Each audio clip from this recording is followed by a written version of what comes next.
Makan dan minum sambil duduk, tapi saya pernah disuruh minum sambil berdiri waktu minum air zam-zam, Pak Ustaz. Pas minum air zam-zam berdiri. Mana? Ada dalilnya tak, Pak Ustaz?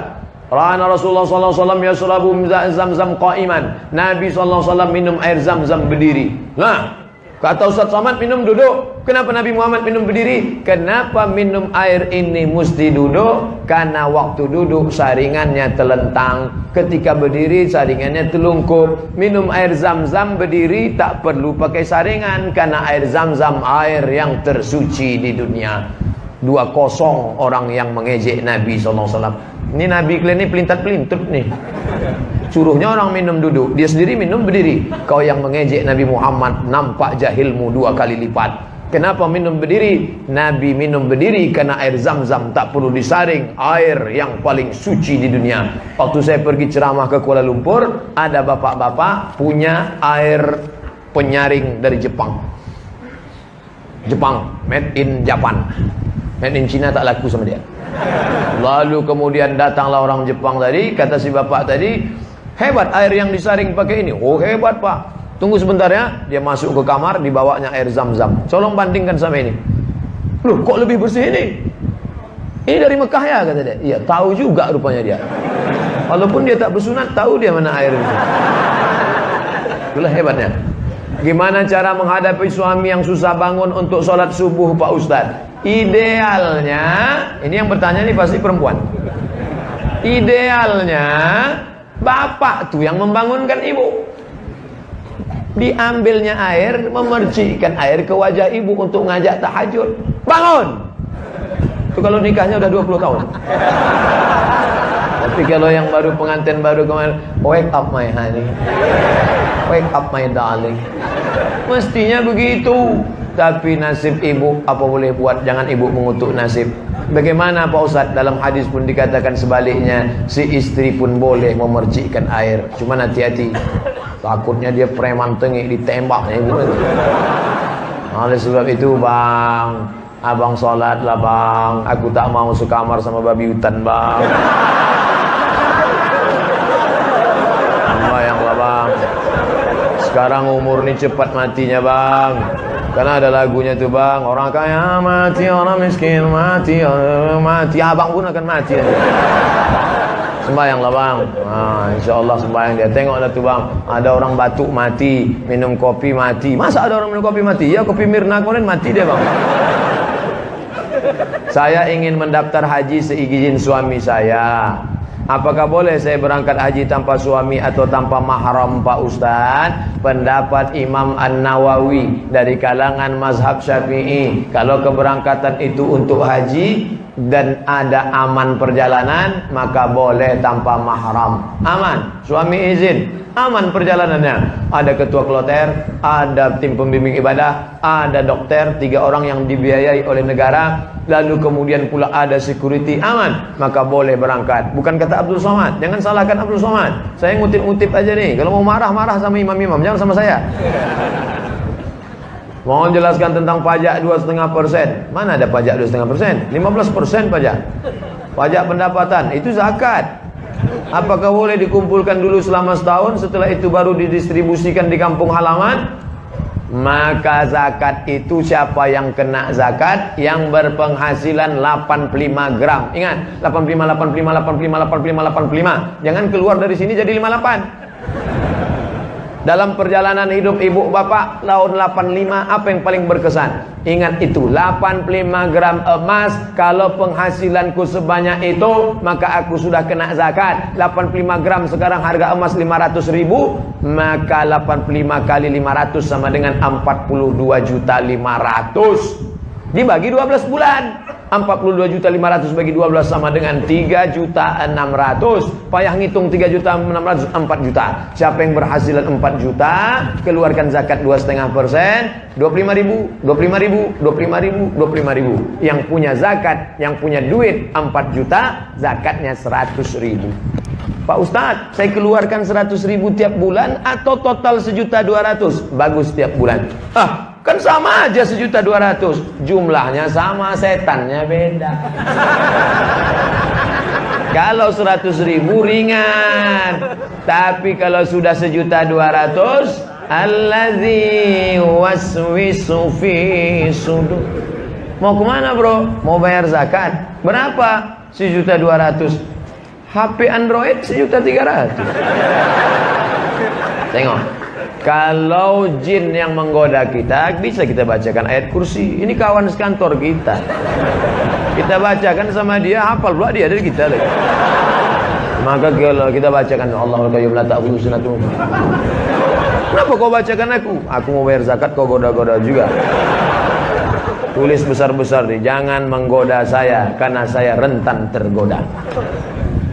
Seandainya uang pajak pendapatan 2,5% boleh dikumpul, apakah bisa penggunaannya dialihkan untuk membeli kurban? Ini orang terlalu cerdas. Sekali dayung 2-3 pulau terlampau.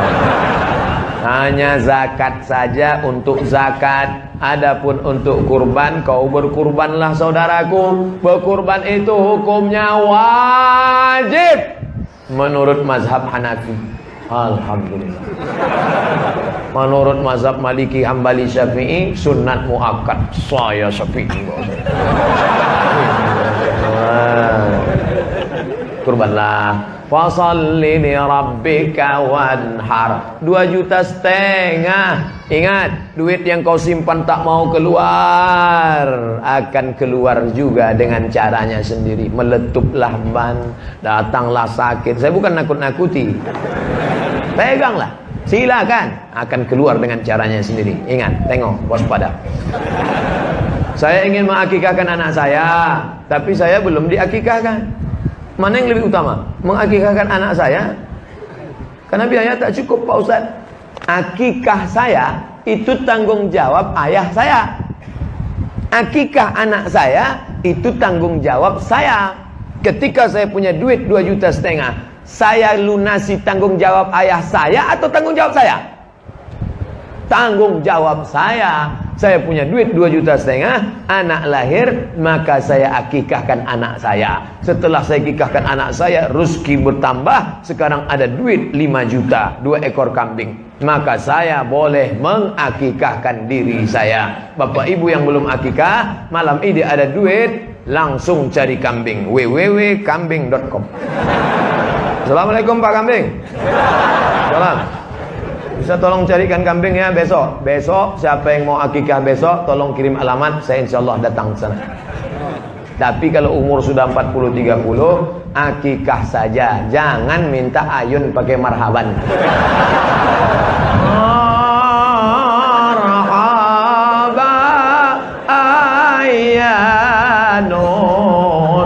Oh, sangka yang diayun cucu. Oh, kok nyatuknya itu duduk. Apa hukumnya mengakikahkan anak yang sudah meninggal dunia? Kalau anak itu sudah ditiupkan roh, umur berapa ditiupkan roh? 40 hari air, 40 hari darah, 40 hari daging, 120 hari, gugur dia 5 bulan, atau setelah lahir 2-3 hari, mau diakikahkan orang tuanya, hukumnya mubah. Kalau 7 hari sunnah, tak bisa 7 hari 14, tak hari ke-14 21 tak bisa, tak usah tengok tanggal lagi. Uwais Al-Qarni, dalam hidup kumpul berjamaah pasti banyak perbedaan pendapat. Bagaimana menyikapi orang yang suka menjudge orang lain sebagai ahli bid'ah? Tolong berikan penjelasannya. Kalau bisa berikan rujukan dalilnya.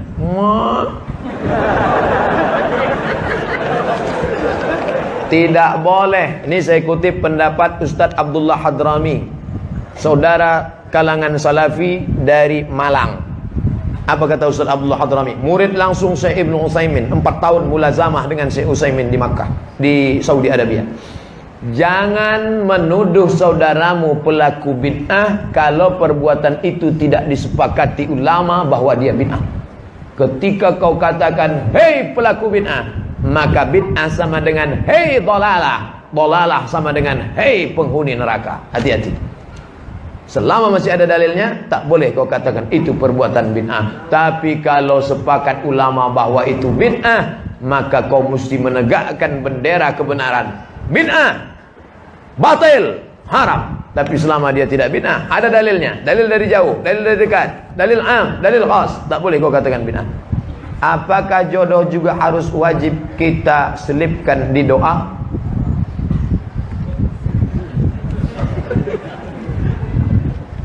Minta rezeki kepada Allah. Allahumma rzuqna rizqan halalan thayyiba. Istri itu rezeki atau tak rezeki? Rezeki, duit rezeki, kebun rezeki, istri rezeki. Makanya kita diajarkan doa. Rabbana hablana min azwajina, berikan kepada kami istri, wa zurriyatina, anak-anak, qurrata a'yun, yang sejuk dipandang mata.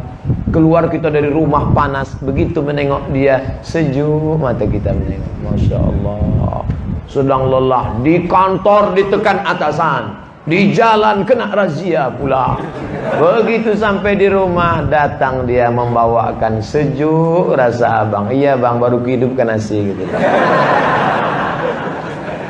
Maka mintakanlah. Boleh saya sebut namanya Pak Ustadz? Boleh, tapi jangan kuat-kuat. Ya Allah, berikanlah aku istri yang salihah. Sebutnya kuat, rupanya abang dia pula di sebelah. Adik gitu kata dia. Bagaimana ijab kabul ketika anak perempuan saya? Bagaimana ijab kabul ketika menikahkan anak perempuan saya? Sedangkan anak perempuan saya itu dulu hamil di luar nikah. Bagaimana menikahkan anak perempuan saya itu? Bisakah saya menikahkannya? Bagaimana ijab kabul ketika menikahkan anak perempuan saya? Sedangkan anak perempuan saya itu dulu hamilnya di luar nikah. Orang yang menikah dalam keadaan istrinya itu hamil, nikahnya sah. Buka kitab Al-Fiqhul Islami wa Adillatu. Kalau anaknya lahir tak perlu diulang. Sah, jangan diulang lagi karena sudah sah. Yang jadi masalah, setelah anak ini lahir muncul 4. Pertama, anak yang lahir itu tak boleh pakai bin dan binti bapaknya, karena tak ada hubungan nasab. 2, kalau anak itu lahir laki-laki, lahir adiknya perempuan, maka dia tak bisa jadi wali bagi adik-adiknya. Karena dia saudara seemak, saudara seayah yang bisa jadi wali, saudara seibu tak bisa jadi wali. 3, kalau ayah ni mati, si anak tak dapat harta warisan. 4, kalau anak ni gadis dipinang orang, bapak tak bisa menikahkannya. Walinya siapa? Fasultan waliyun man la waliyalaha. Walinya wali hakim. Pak Kua menikahkan. Pak Kua, ada yang mau kubicarakan 4 mata. Kata Pak Kua, jangankan 4, 3 pun bisa. Aku 25 tahun lalu bukan orang baik Pak Kua, sekarang memang baik. Kata Pak Kua, memang aku tengok tanda-tandanya. Sudikah Pak Kua menikahkan anakku ini? Insya Allah. Tapi Pak Ustadz, masa saya tak bisa menikahkan dia? Rambutnya, darahnya, air liurnya sudah kami periksa di rumah sakit di Singapura. Ini kata DNA anak saya. DNA tak laku mas bro, tak laku. Al-waladu lil firash.